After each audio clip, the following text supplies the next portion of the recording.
Where Kindness Lives is designed to cultivate a kinder world by helping to inform and inspire. Hosted by Jenny Sager from Nextdoor, the neighborhood network connecting you to what truly matters so you can belong. We'll chat to the most thought-provoking individuals paving the way for positive change and hear from neighbors who deliver small acts of kindness every day. So come on a journey to where kindness lives. Hi, I'm Jenny Sager. Thank you so much to everyone who's enjoyed our podcast so far. Where Kindness Lives is now in the top 10% of podcasts globally, which really proves that kindness is indeed contagious. Oh, so excited about that. My guest today knows a thing or two about success. He took women's fashion label Ashley Stewart from the brink of liquidation to $1 billion success story, and he saved 1,000 jobs along the way. Business leader and former school teacher James Rhee has a simple lesson to teach, and it starts with kindness, something he experienced firsthand as a 5-year-old after receiving a red helicopter toy. James, I'm so excited to speak with you today. We start our podcast by asking, what does kindness mean to you? Kindness for me is best embodied by my mother and her relationship with the world. It takes great courage. It is the hallmark of great leadership. It's when you do things and you think about things in a way that brings out the best in someone else without asking for or demanding reciprocity or any sort of reward. It's not weak. It's relentless. And it holds people accountable to their best self. Who is someone in your life that you feel exemplifies kindness? Somebody that has really stood out over the years as showing kindness to you? It is my mom, but as I've gone through my life, it tends to over-index. I've seen kindness from the women that I served at Ashley Stewart. It's my wife.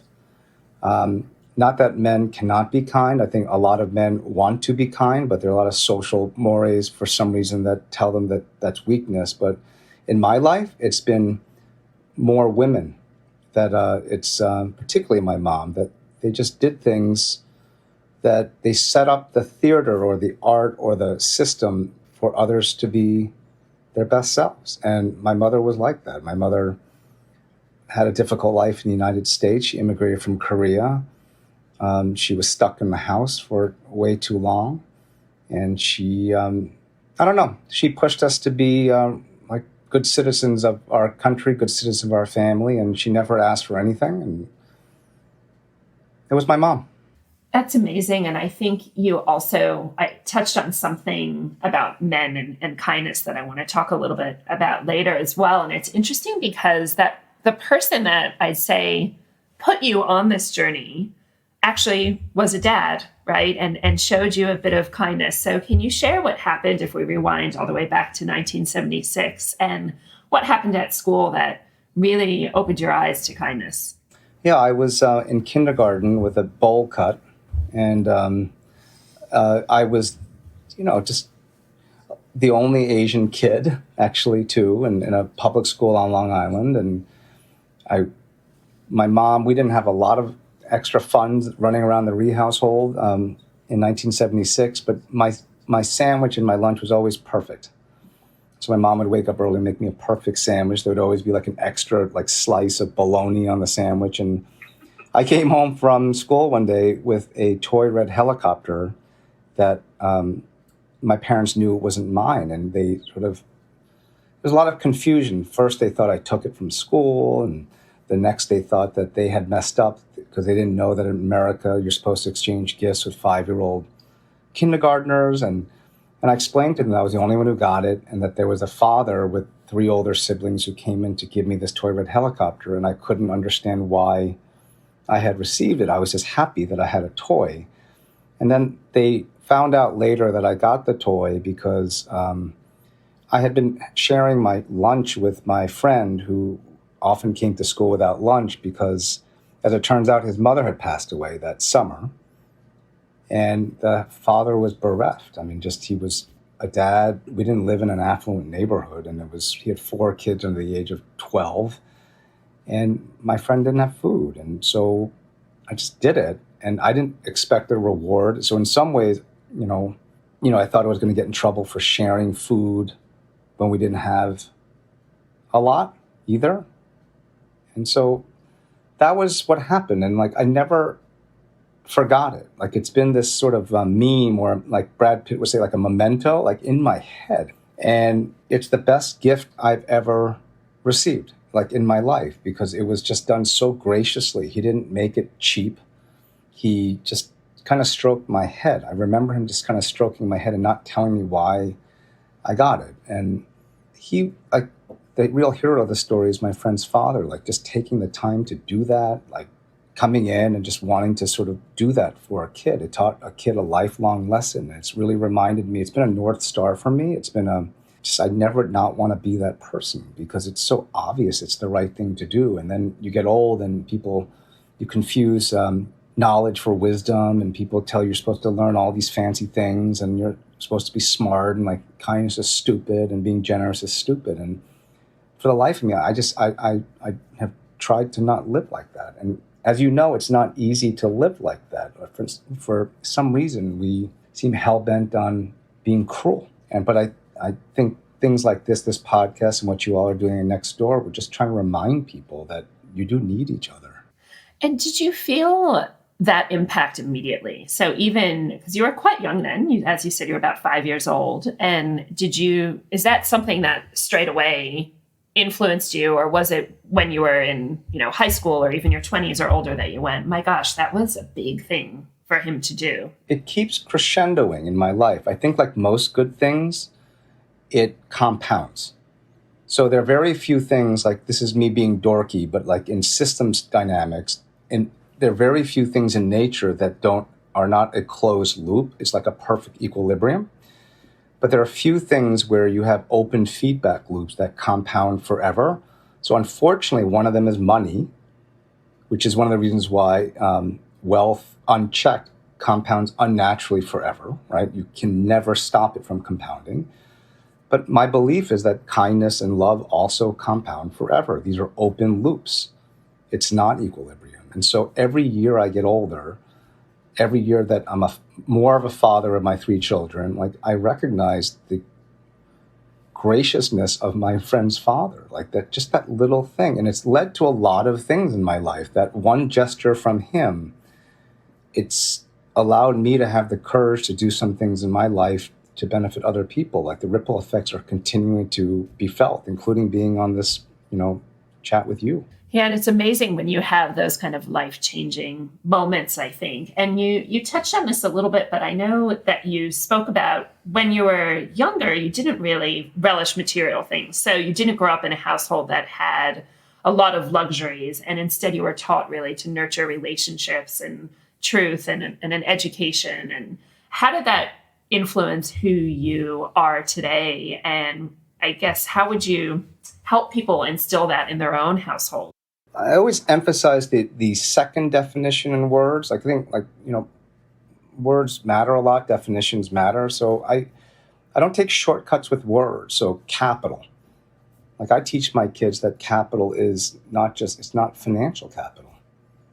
There's a lot of other capitals, right? And I talk about words like kindness and generosity and say, why is it that you think it's great to raise kids this way, but then you're not allowed to say those words once you're 18 or 22 and you go into the workforce? As much as I've tried to live a life that's holistically the same in every universe that I'm in, every country, it's work, life, I just don't have the brain capacity to code shift. For some reason, like all the rules of play in your neighborhood or your personal life, the way you try to raise your kids, those rules are suspended when you go to work. And I think right now what we're feeling in the world is like people don't want to play like that. People, I think, are embarrassed about some of their behavior at work because they're doing that work from home now. And they're realizing the cognitive dissonance of like them having 2 different value systems. And I think the world will be better for this. Absolutely. And I think the workplace and the neighborhood can fall into the same realm sometimes where for some reason, people put their guard up. So you're really kind, you're really nice to the people you know, right? But then you turn up and there's people you don't know, or you go into a work meeting and you're maybe even pitching to a client and then you're a different person, right? And so how do you, and you've managed to do this really well, but how do you make that holistic? Like how, and I think this is something we try to do at Nextdoor, where we connect people based on proximity. So they don't know each other and they may have a different opinion, but we try to teach them that could be mutually respectful. Yeah, look, for me, it comes from, I don't take myself particularly seriously, but I take other people very seriously. I think more spiritually, I have grown to realize how truly insignificant I am. Like my life is insignificant. It really is. Like in the grand scheme of life, the earth, the human species, I've surrendered. And it's enabled me to just to connect with people on a really, like, I've never felt as young as, I'm 51 now. I feel like I was when I was 10. And it's very liberating. Like I have a lot of courage. It is not from destructive, hyper confident, like courage. It's more a courage from like when you realize you're so small and you fall down and it doesn't hurt. Remember when you're riding a kid as a bike? And it's enabled me to sort of do things that I have no fear. I just go in and meet people as they are. I'm guessing that really came out during your time at Ashley Stewart as well, because, and I love what you said about walking in there and just saying, you know, my name's James. I don't have retail experience. I'm not Black. I'm not a woman. I don't have a lot of Black friends. And you were kind of just walking in and owning, I don't want to say how unqualified you were for that role, but in some ways that you definitely probably weren't what they were expecting, right? And so what was that moment like for you? And I'd love for you to talk about how you really gained the respect of the women and everyone and the customers as well. Yeah, so for your listeners, just so you know, you're obviously, what you can't see is that I'm got this Asian face, I'm a dude, and my whole professional background is private equity. And I was in very tall buildings, managing billions of dollars of money, doing things like wielding money. And I had a certain life that was sort of related to that, right? Just living outside Boston and that type of, those social circles. And I was 42 and like this was, you're talking about the year 2013. And it was kind of maybe a bit of a midlife actually. And by the way, I talk to a lot of women. I work very close with a lot of women. I think I've noticed a pattern. A lot of women ages 35 to 44 is who I'm talking to a lot right now. I think guys hit their midlife generally much later, or some never at all. They never really realize that their life is, that they're mortal and that they are going to have regrets. I find women around that age. So I hit that. I'm my mom's son. So my dad was dying. As you said, I had no right to think that I could be the CEO of a fashion brand for Black women, but no one else showed up. And I showed up and I said, I'm here. And I don't talk a lot. I'm here. I'm away from my family. Actions like in kindness, words are cheap. And you do.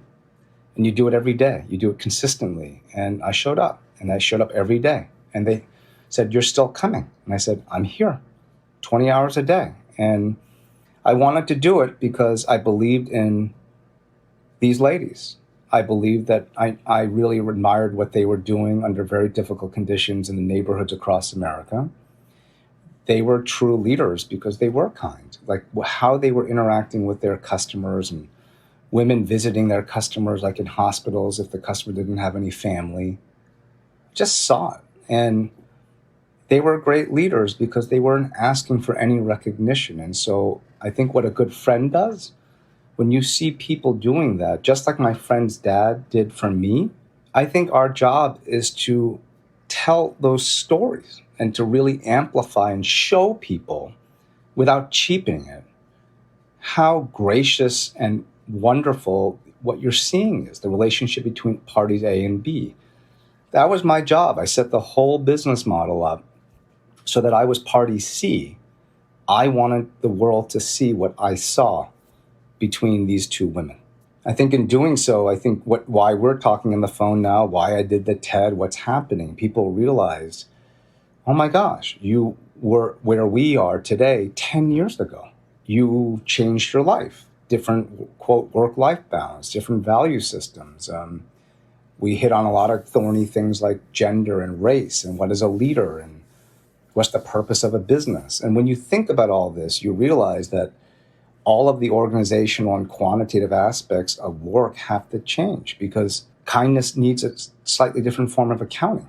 Kindness needs a slightly different form of math. And what I try to tell people at all of these places is that you know this already. You just forgot.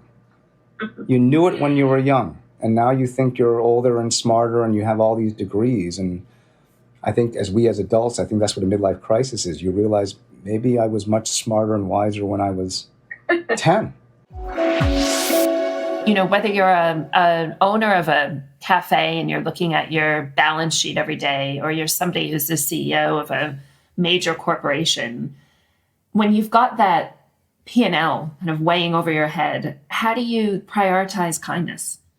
I think you have to prioritize kindness. Like my view is that this is the way I think and I act. It's just, I think it's a great privilege to be, as a CEO, to be in charge of an ecosystem that creates a place of being for a lot of human beings. They happen to be in your neighborhood called work. And I just treat it differently. I'm like, if I'm in charge with creating an environment where they feel safe, like they should keep learning. And so my employees at Ashley Stewart and also at other places in my private equity life, it wasn't just there. People always said, we could tell you were a former high school teacher. Like it feels like we're coming to work to learn and we're getting paid. And so I said, it's exactly what I'm doing. And if you think about it from a macro perspective, I think the future of work and where we are with higher ed, and people are going to have to learn at work. I think we're heading much more towards sort of a modified apprenticeship, just where people can't afford to invest the amount of money that they're spending in private education. So why not go to work and keep learning? How do you think about that with your own children? Like, how do you talk to them about this, about kindness and their own career paths and where they may end up? My second child, she wrote me a note for my birthday, and she just said, I'm happy birthday. I'm proud of you, but I'm really proud to be your daughter. And I said, oh, they knew step by step all the decisions I was making. Like this, what I did with Ashley Stewart was a family decision, and they were very supportive of it. I come from a line of caregivers. My mom was a nurse who went back after raising kids. She went to a veterans home to take care of the dying soldiers who died who served in the Korean War when she was a little girl. My dad was a pediatrician. My parents raised us this way, that it wasn't if you won, it was how you won. It was how you played the game. It wasn't did you play the game, it was how did you play the game. And for a long time, it was a burden for me, actually, because I'm like, other people don't play that way. They just want to win at all costs. Yeah. And then Which is exactly what I was thinking when you said that, because I love that, but then it's hard to be the one person in a sea of thousands that aren't thinking that way, isn't it? It is. And sometimes I was annoyed that it was a burden, particularly like in my 30s. I'm like, no one else is playing this way. And I just said, well, I'm playing my game. One of the things that you talk about as well is about the importance of slowing down, which I think relates to this, and how everything is so fast-paced in the world now. If you think about all the technology and even things like Twitter and Instagram, and why is that slowing down important, do you think? Well, I think our brain function works that way, right? We are already being lied to a lot by a lot of shortcuts within our brain.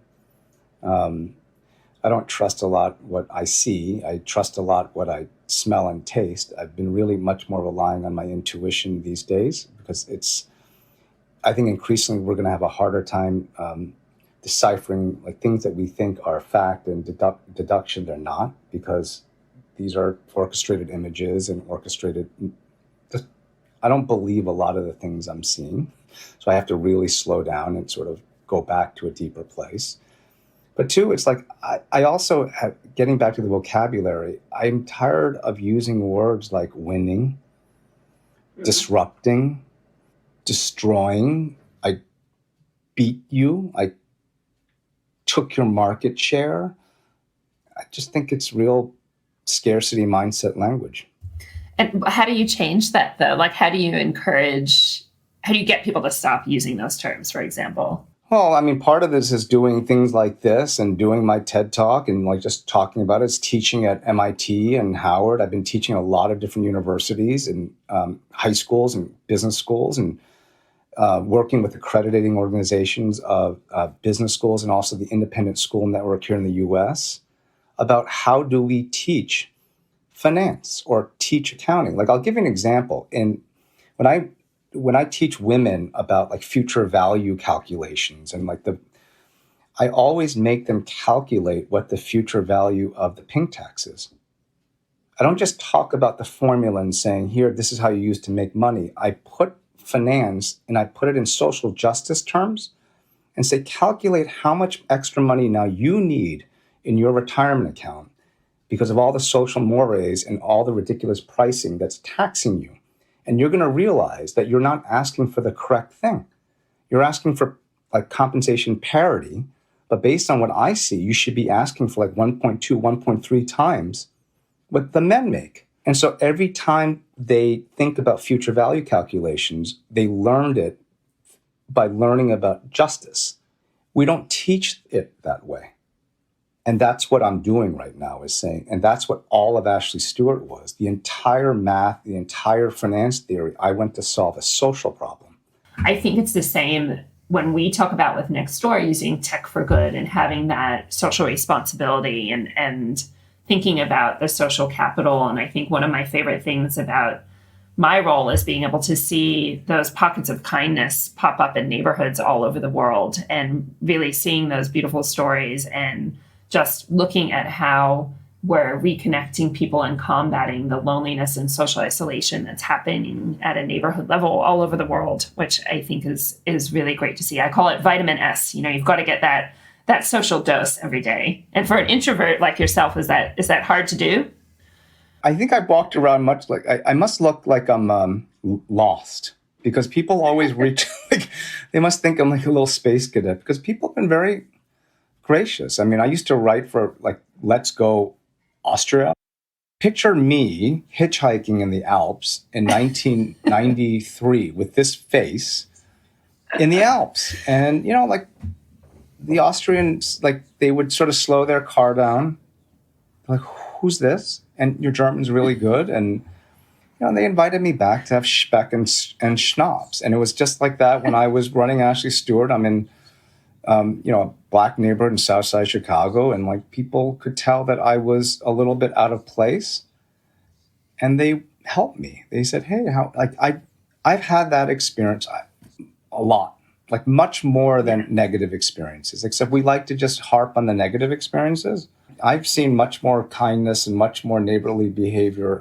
It just doesn't get amplified. So that's why you guys are doing this, right? You're sort of amplifying these things, and I hope that you guys are very successful. It's easier to get good ratings, as we all know, by having incendiary negative events.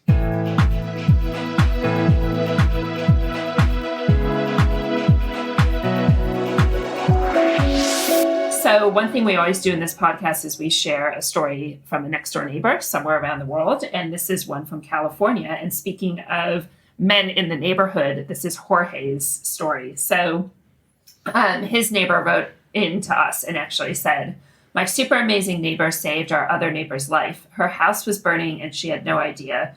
He broke the front door to pull her out of her room in which she was resting and was unaware of the dangerous situation she was in. If it wasn't for his quick actions, things could have been fatal." So Jorge actually is a police officer, and he's been a police officer for over 26 years, but he was off duty visiting his in-laws when his wife saw smoke coming out of a house a few doors down. He saw that there was a car parked in the driveway, and he went over to the house and broke in and actually saved this neighbor's life. And what he said is, "For me, it's just a normal thing. Working or not working, regardless of where I am or who is involved, I'm ready to take action. I'm not a firefighter, but I had to do something." And I think that kind of really sums up the community feeling that we were talking about. And he was actually nominated for a Red Cross commendation by his neighbors. I mean, he's a hero, and I think we all don't have to do something of that grandiose of a nature, right? It's just, it really is going back to acts of kindness. I think they're very modest. When you ask me to define what kindness is, I think it's really modest. But it adds up. I mean, it's not a one and done. It has to be consistent, relentless acts. It's a lot of little small things, which is why we all cry in the Pixar movies. Well, and I think the small things can have the bigger impact sometimes, like just, bringing in your neighbor's mail, or just, mowing your neighbor's lawn without them asking. And those little things actually make a really big difference. So I completely agree with you. What I miss most about my mom, it's not the big things. She did a lot of very small things. These are very small gestures. It's a hand on your side of your head, like when someone is when they're stressed. It was when she would pick me up from something and driving me to practice. There would be like she would buy a McDonald's cheeseburger on the way and have it sitting on my front seat. It was like, even when as a grown-up, she was always worried. She didn't know what private equity was. So she was always worried, I don't know what that is. So I would always go home and I would find a $20 bill in my coat pocket. These really small gestures that you only do if these are acts of kindness / love, right? It's just these little things. And that's what I miss most about my mom. And I think that's what people are missing as in leadership now. Like, we have spent 30 years celebrating leaders who do the exact opposite. Big things, grandiose things. And that's not what leadership is. It's why my mom was a quintessential leader. I think that's why the ladies that Ashley were leaders every day in, day out. And I'm glad that you guys are really showcasing these type of people. Like, it's just to do it every day. We're going to have a bit of fun. We do always do this at the end of the podcast. We call this our Kind Carousel. Some rapid fire questions for you. You mentioned before that you love to curl up with a book or listen to some music. Favorite band, favorite book? Favorite singer is Springsteen. Everyone thinks he's born in the USA, Bruce. That was like his least favorite album. Bruce is an artist. I mean, Bruce is Absolutely. He was looking for kindness. He just happened to do it on a bike, right? Yeah. Favorite book is my dad's gift to me when I was 6 or 7 years old, is a beat up copy of Aesop's Fables. Okay, so you have said that your best investment decision ever was finding your wife. Yes. What would she say about James at home? I think my wife, Meg, she would say he's very well intended, has a big heart, but like most women would say, he's not quite 50-50 on the chores list at home. That she wishes that I would really learn how to appreciate the science of cooking, and that I would really enjoy it, like if I really looked at it that way. And then, she would I think that in our relationship, my wife is in Alzheimer's research. She really is a science-oriented person, science.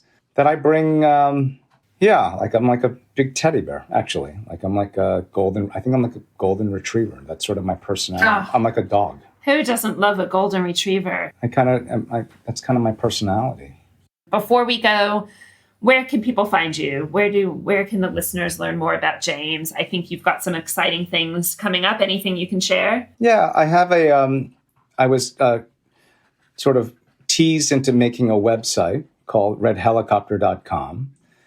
What you're going to see redhelicopter.com morph into is just picture if, like, Mr. Rogers taught money and ethics intertwined, and that it's going to be a teaching platform for people who are generally excluded from certain knowledge sets. I make things very simple. And then there is rumor that after Brené's listeners really yelled at me for not writing the book, I did do a proposal, and that I'm hopeful that in a month or so I'll be able to announce a pretty cool book deal. Wow, James, that is really, really exciting. We can't wait to read your story actually in a book. How amazing. We'll be looking out for that soon, hopefully. And for anyone who needs to connect with their community right now, you can just download the Nextdoor app or head to nextdoor.com. Thanks so much, James. Thanks, Jenny. Bye, everyone.